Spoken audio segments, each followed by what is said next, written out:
Good morning. This is Mathman here, and we're on the fourth video of our trigonometric series. And in this video, we're going to look at some of the plots of trigonometric functions. We'd already seen the plotting of the sine and the cosine function. We will recap that. But we also will take a look at the plots of the tangent function, the secant function, and we'll show what they look like. Of course, without calculus, we can't really prove that these are the shapes. We're just inferring them from connecting points of the values of different angles.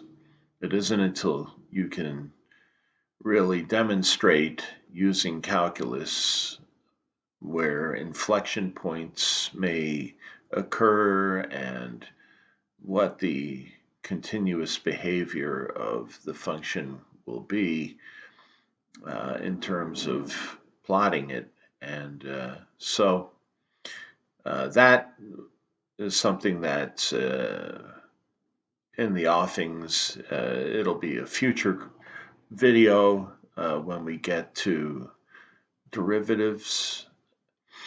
But at this point, we're still deep in the subject of trigonometry, and so we'll just have to accept the plots as being valid. We're also going to look at inverse trigonometric functions. Like I demonstrated in the last video, those are very valuable functions. We can derive when we have only limited information about a trigonometric problem. The inverse functions play a very important role in determining information that we otherwise couldn't obtain, namely angles and stuff like that. So, without further elaboration, we'll get started on our next video. Okay, so here I plotted the sine function again, but in a different way to show something. This is 1, and that's -1. Oops. Okay, now we've already seen the sine function, and I created this table over here where this axis is theta, and we have the full range, one full period for the sine function, 0, pi on 4, pi on 2, 3 pi on 4, pi, 5 pi on 4, 3 pi on 2, and you know these all correspond to these angles. We got pi on 4, that's 0, pi on 2, 3, yeah, let's make it symmetrical, 3 pi on 4 pi, and this is 5 pi on 4, 3 pi on 2, 7 pi on 4, and 2 pi. And we've gone one full one full cycle, one full circuit. And we now took a look at the situation where I want one full cycle with those angles in radians, and I multiplied them by 2. So we end up with 2 theta. And what we hadn't looked at in past videos, we had looked at the amplitude. We had taken a look at the amplitude, which is this distance here.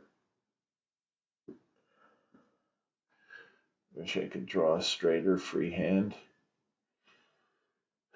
But we've looked at the periodicity, which was with how many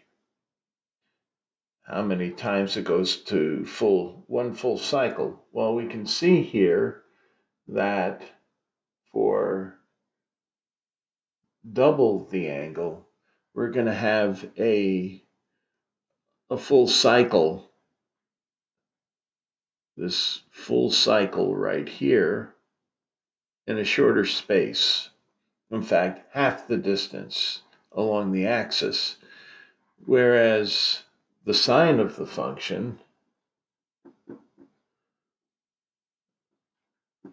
has a full period on 2 pi. Sine of 2 theta has a full period on pi. And for 2 pi, it has 2 complete cycles. So we go 1 cycle, 2 cycles. So we call that the frequency. And the frequency for 2 theta,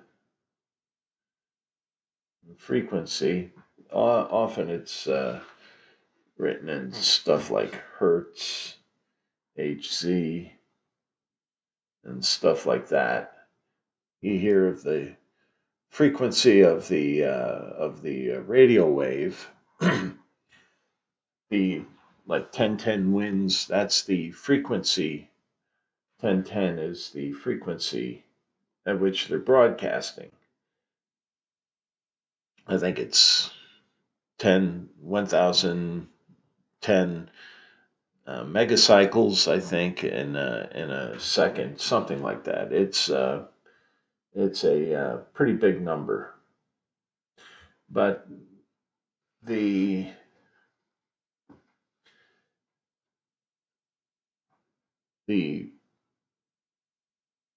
larger, or let's say the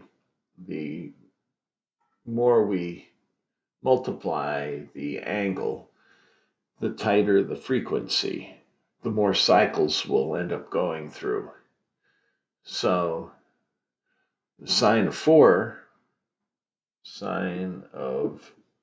theta would be 4 complete cycles in here instead of 2. We've gone 2 complete cycles with sine of 2 theta. Sine of 4 theta, we'd have 4 complete cycles in 2 pi. And so you could see we would have an increasing number of up and downs in the same amount from 0 to 2 pi. The larger we increase n theta. So as n goes big, the frequency gets big.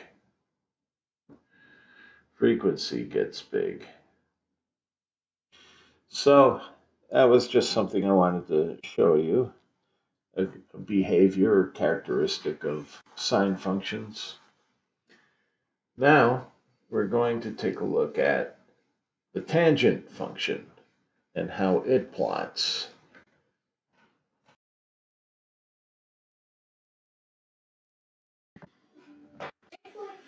Okay, so in this image, I plotted again the axis, theta, with the degrees. I did it in degrees, although my table is in radians.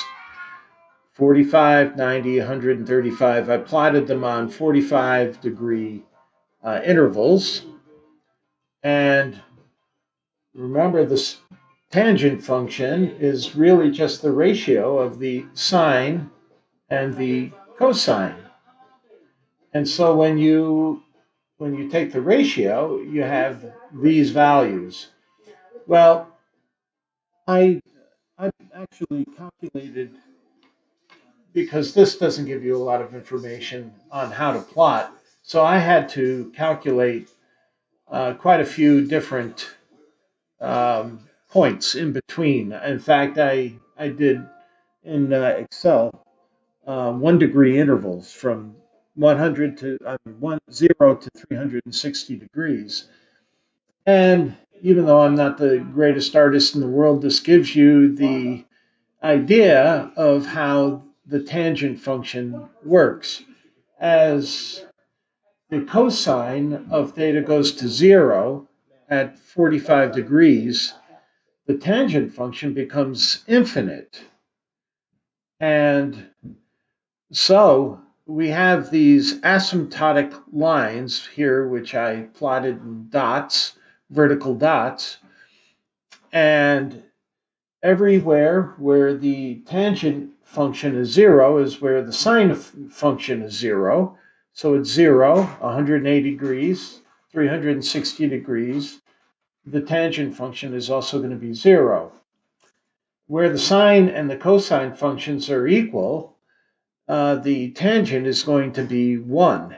So these values here at pi on 4, 3 pi on 4, and so on have a magnitude of 1. So when you plot all the points together, you end up with this set of curves for the tangent function. So this is what the tangent function looks like when you plot it. Now,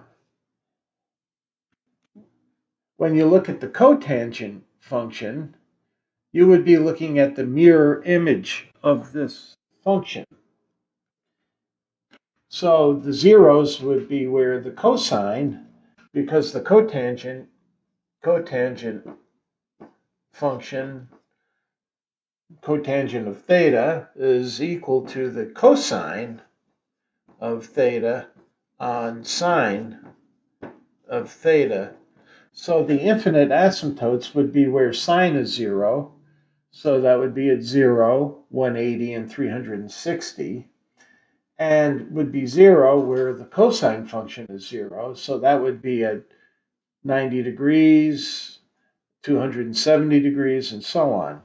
So we would get a mirror image of the tangent function. And this is kind of what it would look like. Again, try and forgive my lack of artistic skills. And here, again, forgive my freehand, but we have the mirror image of the tangent function. And this is how the cotangent function plots. And I have put that in the table here. It's 0 where the cosine function is 0 and becomes infinite where the sine function is 0. And you see the cotangent is basically the cosine theta over sine theta. So essentially it's just a mirror image of the tangent function.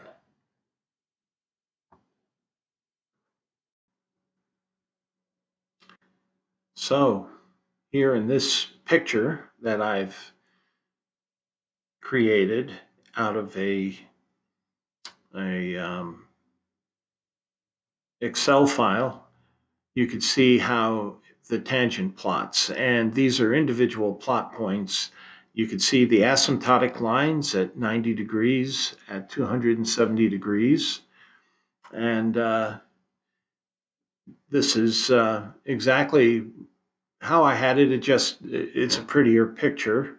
This is something that you can do also in your Excel spreadsheet. So you can plot these by calculating the sine and the cosine and then taking the ratio, or you could just plot the tangent function directly. Excel does that. It recognizes the tangent function.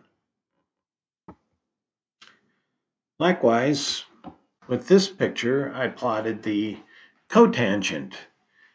Basically, I just took the ratio of the cosine of an angle divided by the sine of an angle. And you can see, as I mentioned, that we have the mirror image of the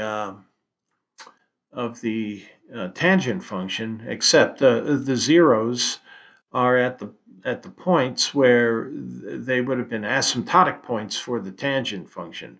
So we're at 0 at 90 degrees and 270. We have an asymptote at 180 degrees and at 0 degrees. And you can see that the curvature is reversed. So it's basically just what you would expect for inverting the sine and the cosine function. Okay, in this screen, we have the secant function, which is 1 over the cosine of theta. And as you can see, we have where cosine is 0, the secant function goes to infinity. That happens to be at 2 points, 3 pi on 2 and 2 pi on 2. The minimum is 1 and 1 on the left side and the right side of the two asymptotic lines, these dotted lines. And in between pi on 2 and 3 pi on 2, we reach a minimum of -1. And as we approach let's see, pi on 2 from the left side, or from the right side, we go down to -infinity. And on the right side, as we approach 3 pi on 2, we go to -infinity again. So it's like a big U that never stops. And we can continue plotting all the functions this way, but I just wanted to give you a couple of examples. My artistic talents are limited, but here I have provided a table of values for the different values of radians. Here I presented the axis in radians. And I think this is something that we could do as an exercise in the future. As we progress in the series, we'll take a look at plotting the cosecant function and other functions that trigonometric functions that we will be running into or encountering during this series. The next topic we'll approach at this point will be the inverse trigonometric functions. And those, like I said, play a very important role in trigonometry. Okay, so now we're going to take a look at inverse functions. Let's say we have a function of x, f of x, that equals, let's say, 7 minus 5x. That's a 7, pretty cruddy looking 7. And let's say that equals to y. Well, the inverse function of x would be g of y, and that function should yield x. So, what would that function be in this case? Well, we have y equals 7 minus 5x. Well, let's say 7, bring it over on that side, equals minus 5x. And then x would equal 7 minus y on 5. And that's our inverse function of x.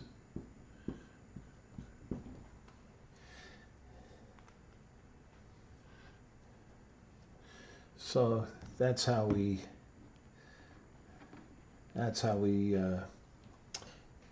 derive an inverse or anti-function, as they're sometimes called. So in this circumstance, we see that g of y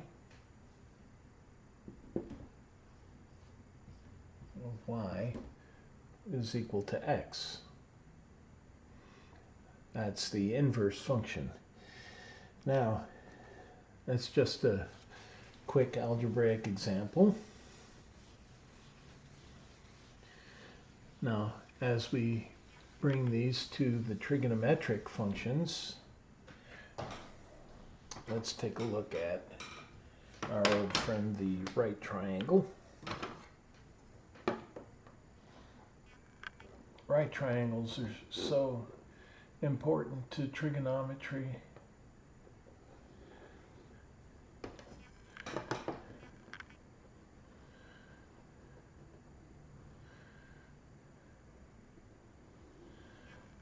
Oops. Sorry.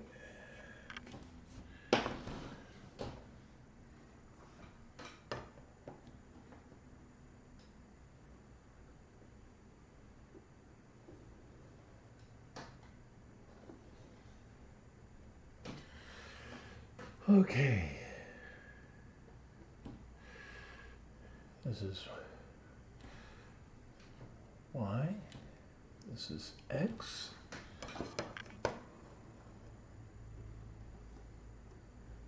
And we will bring the hypotenuse. This is our angle, theta. And this is the hypotenuse r. And this is our right corner. Now, we have y on r equals the sine of theta. What we're interested in is what function, what do we have to do to get theta? Well, we find that for the inverse function, if we go the inverse sine of the sine of theta equals theta. And that's one of the most important aspects of inverse functions, trigonometric functions, that we're going to be using. So here, let's say sine of theta equals n.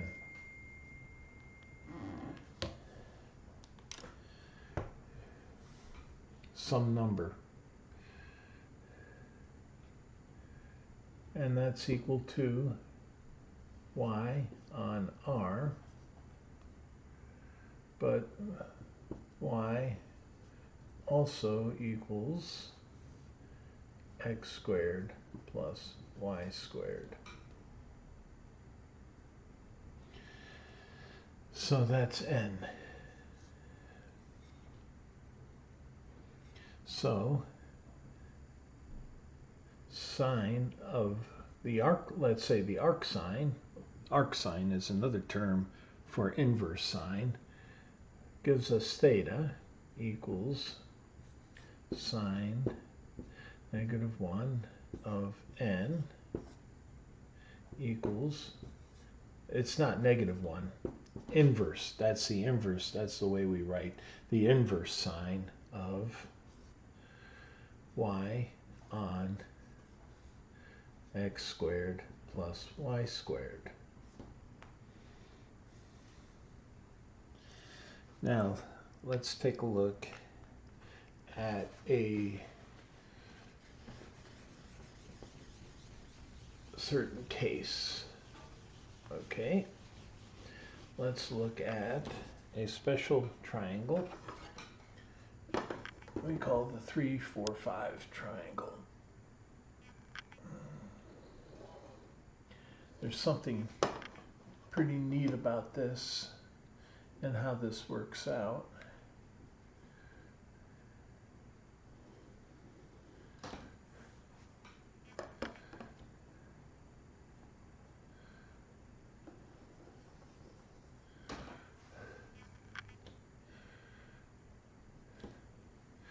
Okay, we say theta. We have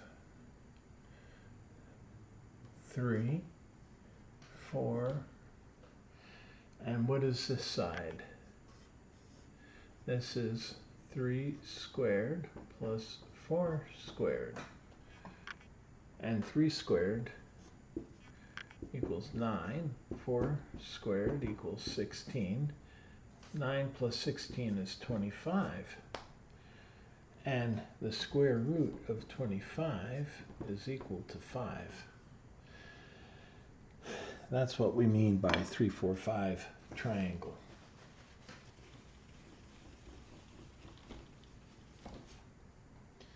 So this hypotenuse works out to be 5.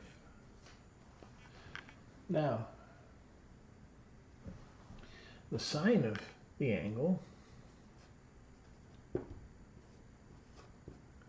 theta, is equal to 4/5. And that's equal to some number, n. Well, 4 divided by 5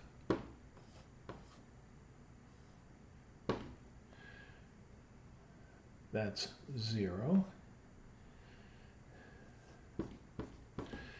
Drop the 0 down. 5 into 40 goes 8, and that's 40, 0. And that's our answer, 0.8.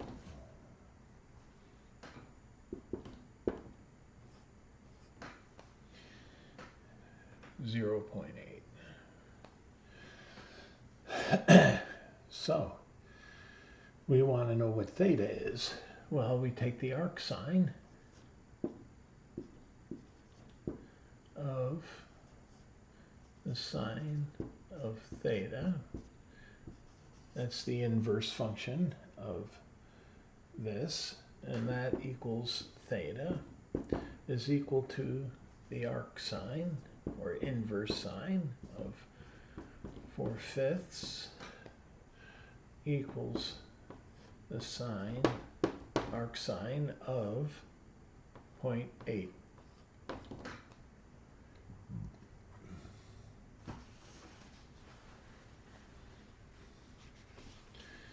So theta, the angle, is equal to the angle theta is equal to the arc sine of 0.8.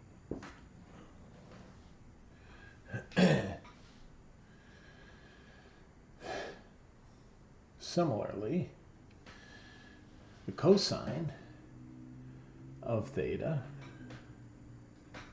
let's write it here, cosine of theta is equal to 3 on 5, and that's equal to n. And 3 divided by 5, that's 0. 0, 3, drop that. 5 into 30 goes 6, and that's 30 exactly. So n is equal to 0.6. And that means theta, by taking the inverse cosine, so we got theta is equal to the inverse cosine of theta is equal to the inverse cosine of 0.6.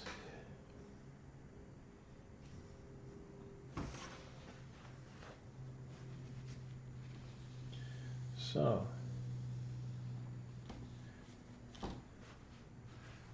these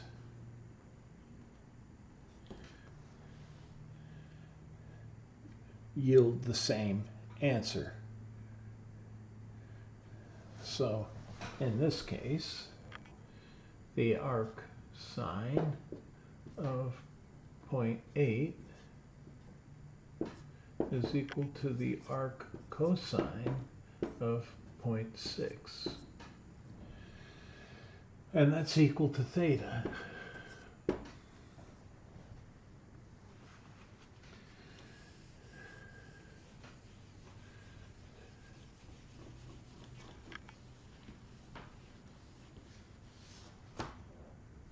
Now we could solve this two different ways.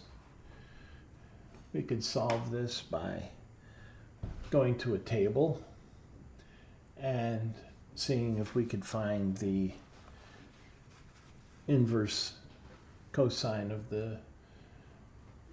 0.6 or the inverse sine of 0.8 and finding the exact calculated angle, or we could use let's say our handheld calculator, which has an inverse function built into the calculator. But when you do the inverse sine, you got to remember that what you're getting in return is an angle.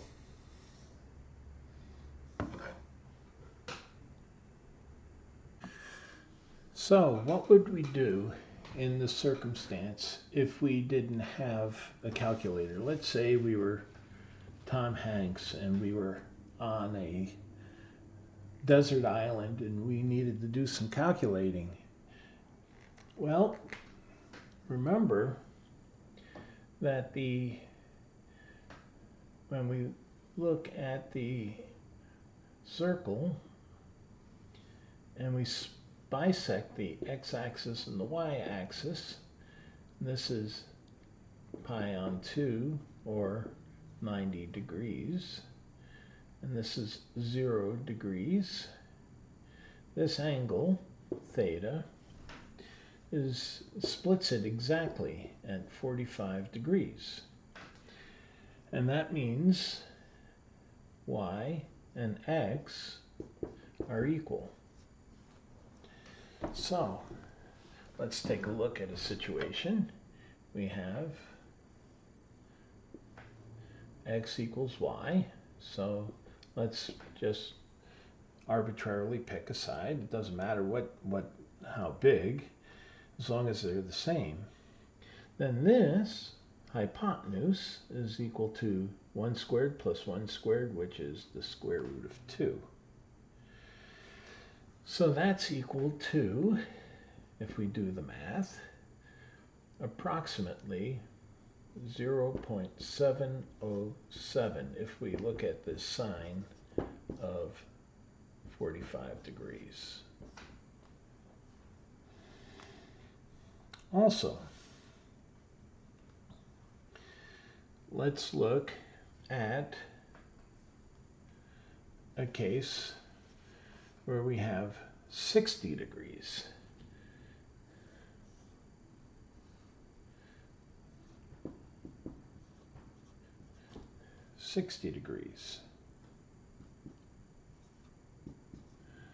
So sine of 60 degrees, 60 degrees, 60 degrees would be equal to, now all we have to do is find an x and a y that gives us the proper number. Okay, so we've got 45 degrees, so theta is equal to 0.707. Now here's a situation that we know. 30 degrees, we know that the sine of 30 degrees is equal to 1/2.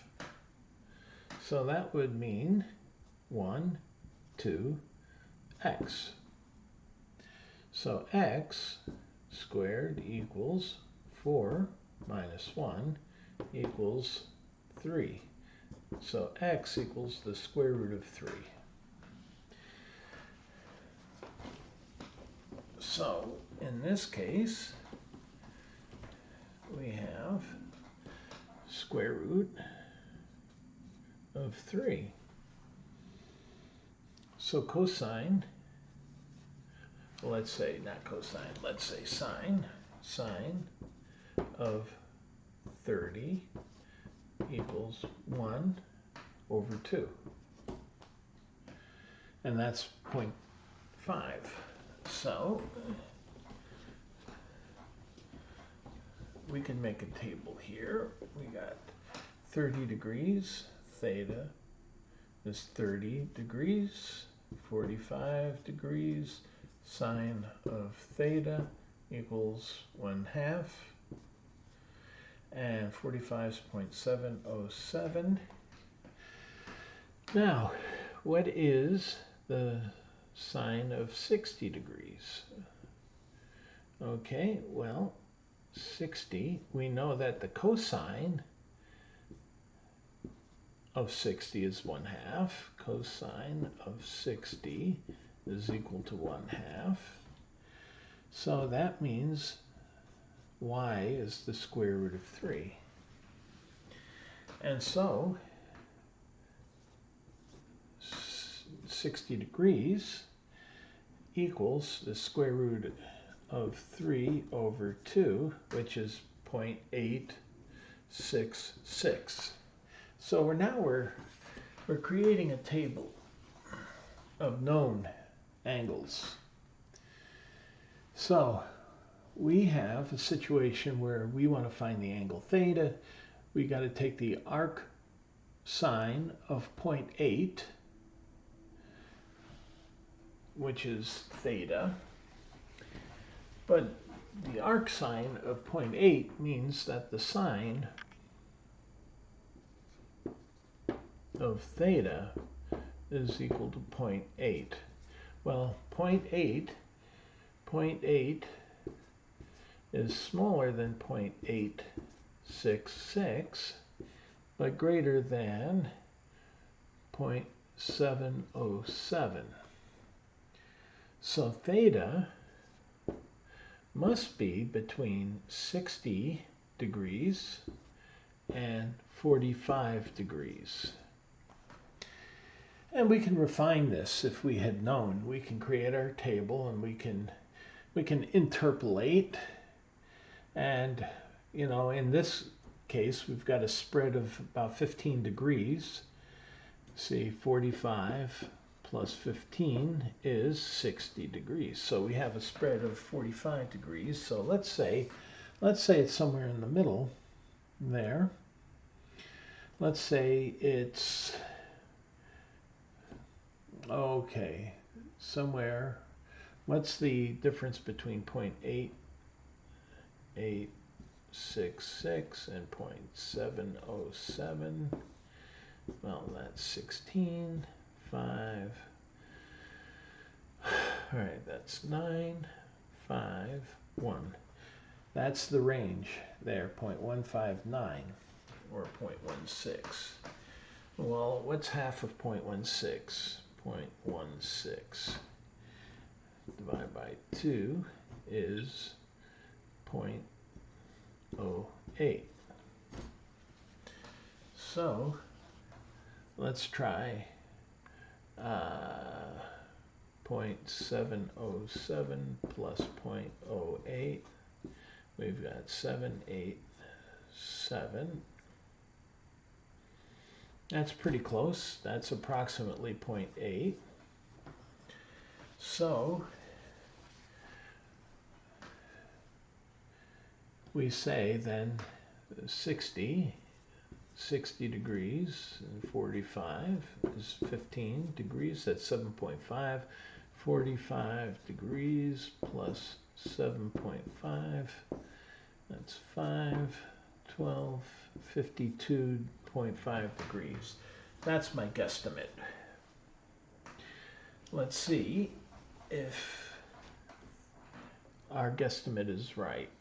Theta is, what did I say? 52.5. Let's say 53 degrees, rounding it up, because 0.787 is still smaller than 0.8. So I'm going to just round it up a little bit, the benefit of the doubt. And let's see what our calculator gives, okay? So I have 0.8, and I'm going to hit the inverse function, and I'm going to hit inverse sine. And can you see that number? I'm going to try and turn it around here. Oops, sorry guys. There we go. Look what, 53.13 degrees. We got, I guess, 53 degrees. I'm off by a very, very small amount. So that's how, if you were out in the middle of a jungle, and we just did this in a few minutes, we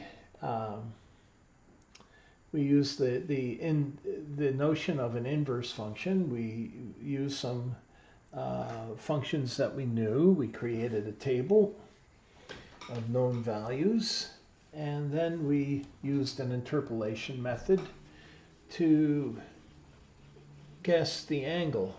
Now, since we have all the time in the world, we could go to more extraordinary lengths to find and create a table, to build ourselves a table. Because first off, whenever we create, let's say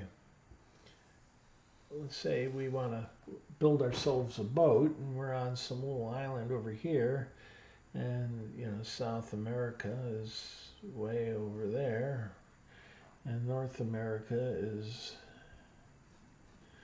way up there,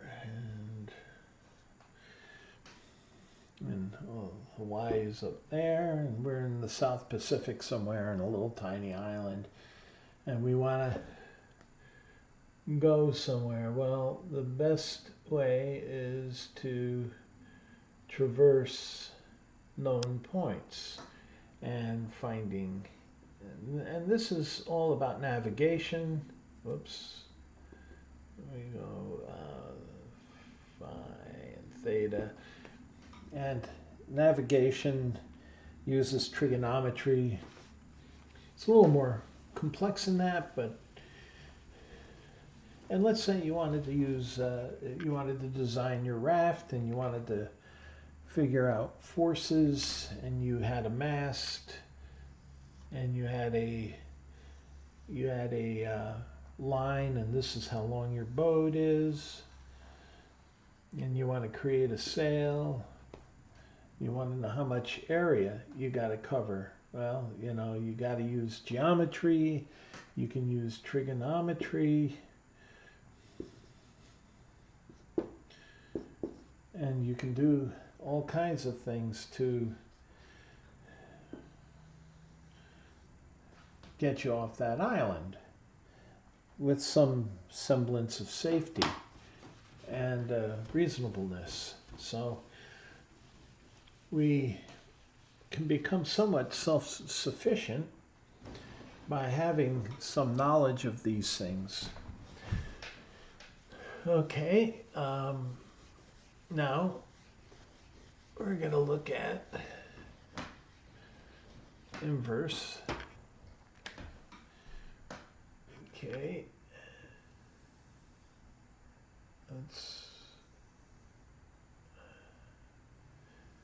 that's one of my better freehands. My goodness, not too bad. And this is R, X, and Y, and theta. And we know that tangent theta is equal to some number n. It's y over x equals n. And we want to know what theta is. Well, theta is equal to the inverse tangent of n, which is also equal to the inverse tangent of y over x. And it's the same for the secant function, the cosecant,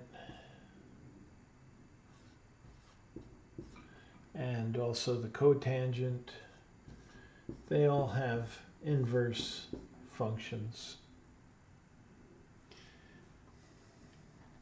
Remember that the ratio is really just a number, n. And that number n can be estimated using what you know about triangles. So we took a look at a couple of important things, and as for that, I think this is the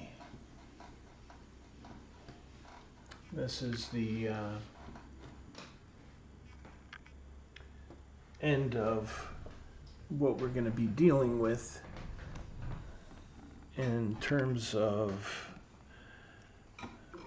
this video for trigonometry. What we're going to do is we're going to spend time solving problems, and we're going to use some unique aspects of trigonometry to solve some pretty interesting problems. There are people who still maintain that the Earth is flat. Well, I live on a lake, and it's not a very big lake, and yet it's big enough. It's about 6 miles long, big enough to allow for the curvature of the Earth to affect how we can see something. So why don't we take a look at that as an ending to this video and something that you can ponder for yourself. Maybe you can think of a little experiment that you can come up with that could use trigonometry and geometry to prove to yourself that the Earth is not flat.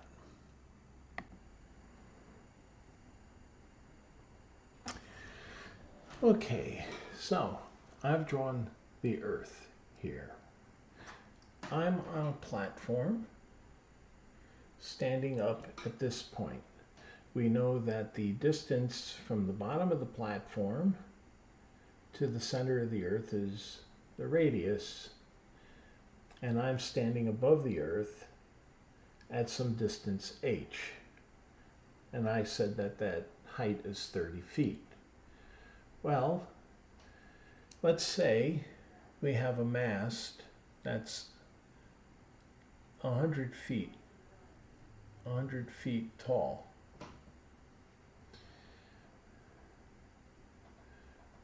how far away can that boat be before I get to see the top of the mast? So let's say this point here is the top of the mast. We want to know how far away this boat would be if the top of the mast was 100 feet long. Now I'm standing so that my eyes are 30 feet above the ground. So we have a situation where my line of sight is where it intercepts with the earth is right at this point, and that would be a distance r, and this distance is r plus h, and this is r. Whoops.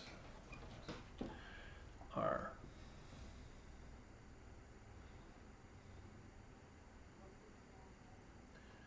So we know the hypotenuse, we know the base. This is a right triangle because this tangent point intercepts the earth in a perpendicular fashion.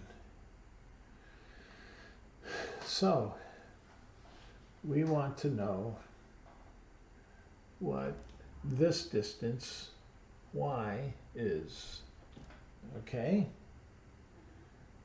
And so we have r on r plus h equals cosine of theta. So theta is equal to the cosine, the inverse cosine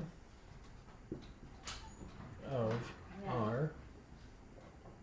h, darn it,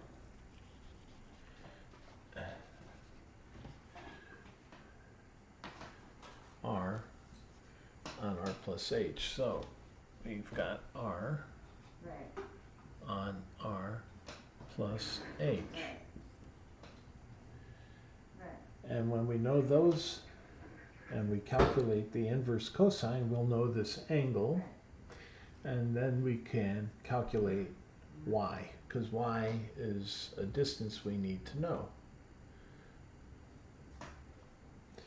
So that's what we're looking for here at that point. And we're going to do the same for the sail on the other side.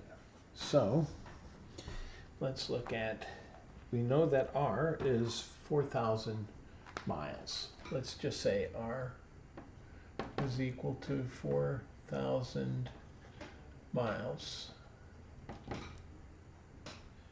And they're 5,280 feet per mile. Or we could look at it the other way. We could say that 30 feet is 5,280 feet per mile, and that would be equal to, okay, let's get this, 583, 30 divided by 520, and that's equal to 0.0056818, just to get a little precision in there. So r plus h equals 4,000.0056818.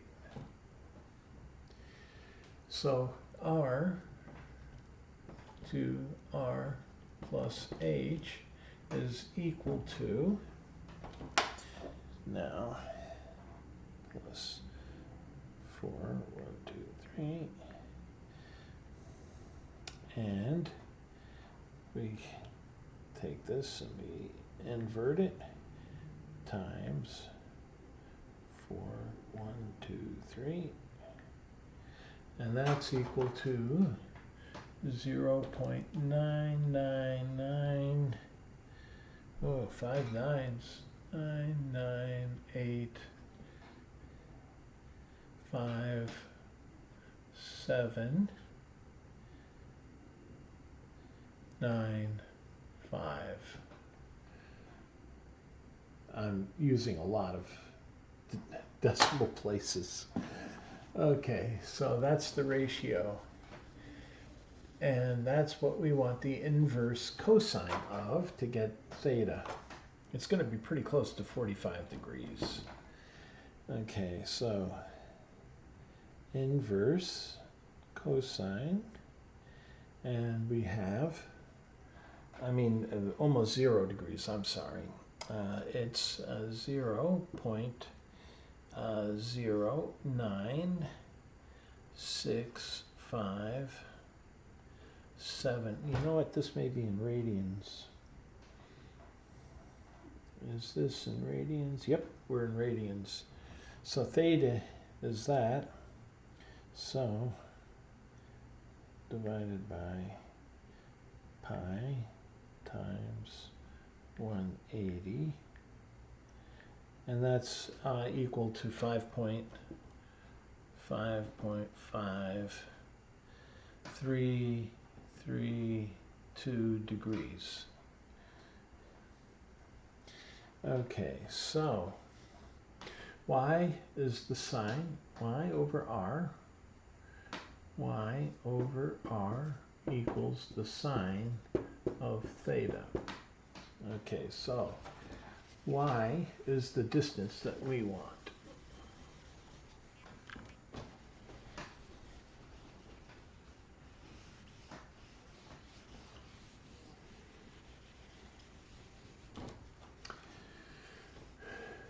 Y over r is the sine of theta. Well, theta is 5.55. Theta equals 5.533167 degrees. Let's just go with that now. Divided by pi times pi times pi divided by 180. I made a mistake there.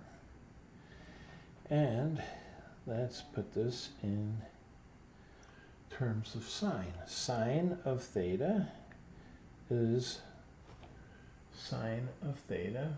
Now y equals 4,000 times sine of theta, and that's equal to 4,000 miles times 0.001685. And that's equal to times 4, 1, 2, 3, 6.74 miles. So if my eyes were 30 feet above the earth, I could see to the horizon, the tangent point, almost 7 miles, 6.74 miles. Now let's say if the top of the mast was 100 feet, again we have blah, blah, blah, blah, blah. We have an angle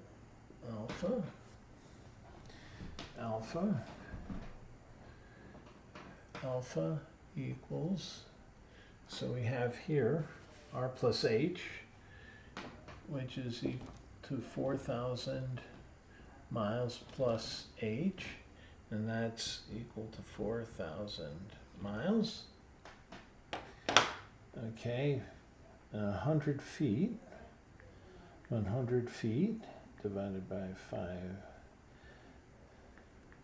100 feet divided by 5,280 feet per mile is point h is equal to, or let's say the mast, we'll call it M, the mast, M. The mast is 0.0189, that's a bad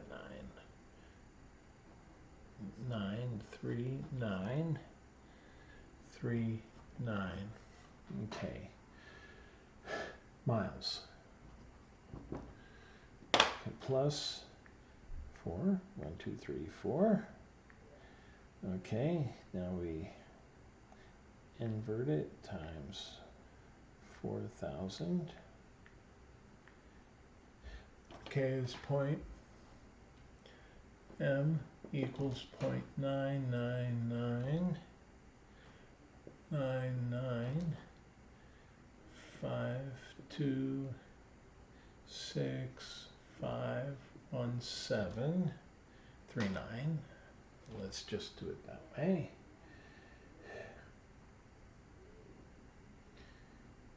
Or, I'm sorry, R to R plus M is equal to that ratio.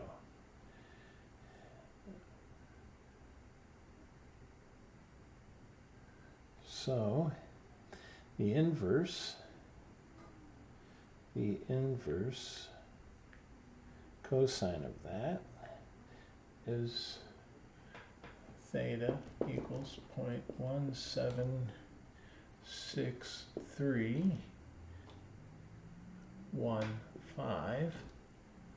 and the sine of that, sine of theta, is equal to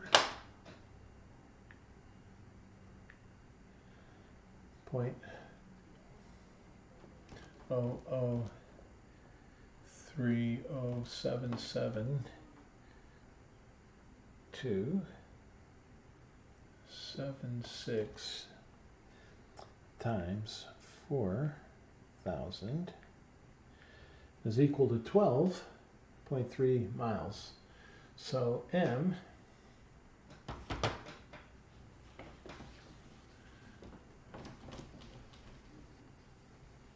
or not M, this distance L is equal to 12.309 miles. And so for me to see the top of the mast would be 12.309 miles plus 6 point plus 7 point, keep doing it, 6.74. That's 9, 4, 10, 19 miles. 19 miles away. So from here, this straight line distance, y plus L is equal to 19 miles. That's a straight line distance. But if I were to run it, I would have to say that S, which is the arc distance, S is the arc distance, S S equals R theta. So S would be a little longer. Okay, now for the last bit of this video, we're taking a look at the law of cosines and its derivation. And what we started here with is a scalene triangle with sides A, B, and C.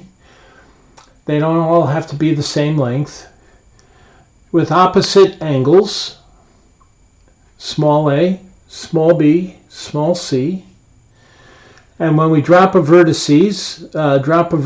down from the vertices of angle C, we have a vertical that's of height h. And we've divided the triangle into two right triangles with a base x and L, where x plus L equals C.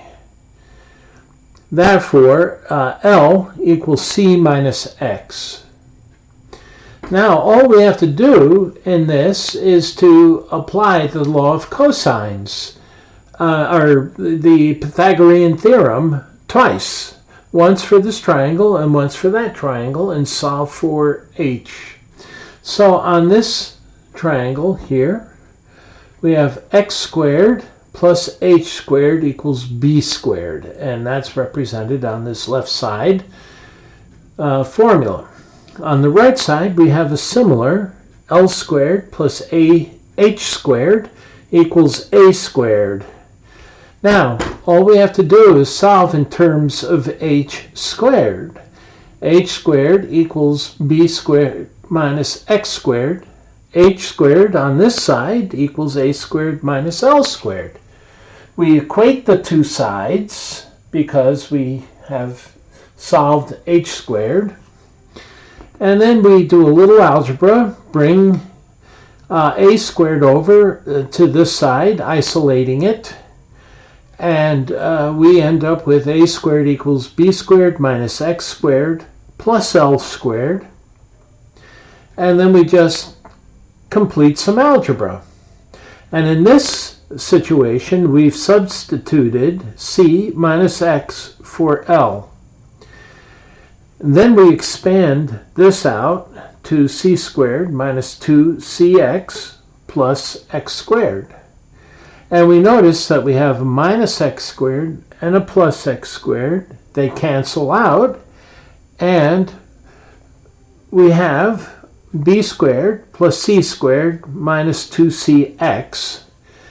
But we recall that x over b is the cosine of a, so x is equal to b times the cosine of a, and we've got our final formula in the bottom.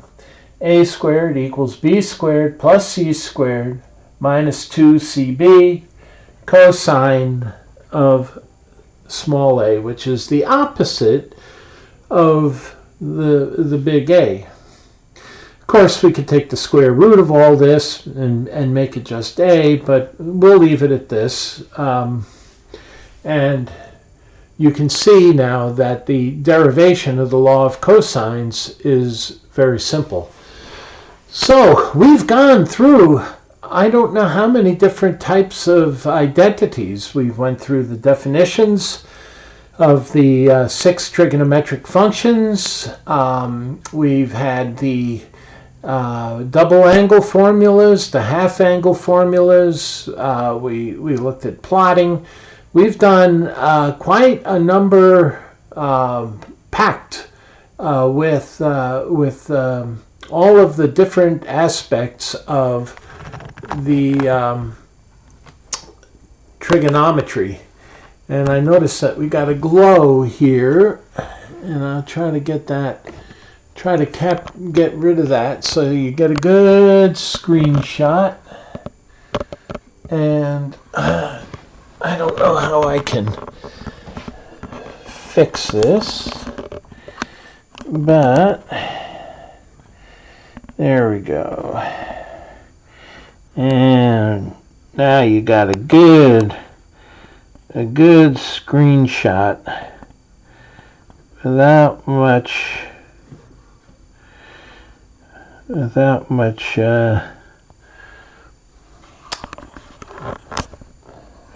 reflection off the board.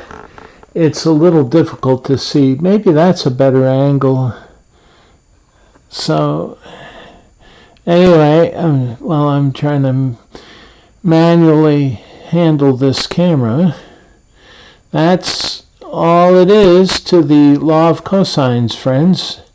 And you can do it yourself by applying the basics of the definition of a cosine and the Pythagorean theorem and a little bit of algebra.